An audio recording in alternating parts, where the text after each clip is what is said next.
कवठेमंकाळ तालुक्यातील कोची इथं अपघात, तात्काळ मदतीमुळे मोठा अनर्थ टळला। कोची इथल्या महाराजा सुला वाईन शॉपजवळ सायंकाळी सुमारे 8 वाजण्याच्या सुमारास अपघाताची घटना घडली आहे।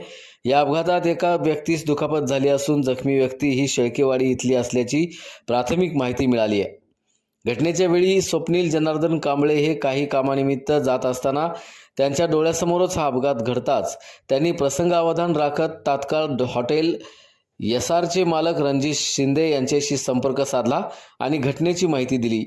माहिती मिळताच सामाजिक बांधिलकी जपत रणजित शिंदे हे अवघ्या 2 मिनिटात ॲम्ब्युलन्ससह घटनास्थळी दाखल झाले।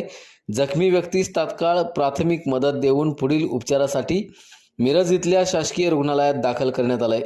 सध्या जखमीवर डॉक्टरांचं पथक उपचार करत असून प्रकृतीबाबत अधिक माहिती मिळण्याची प्रतीक्षा आहे। वेळेवर मिळालेल्या मदतीमुळे मोठा अनर्थ टळल्याचं बोललं जातंय। स्वप्नील कांबळे यांच्या सतर्कतेचे आणि रणजित शिंदे यांच्या तत्परतेचे परिसरात सर्वत्र कौतुक होत आहे। कवठेमंकाळ वार्ता न्यूजसाठी मुख्य संपादक जगन्नाथ सकट। चालते।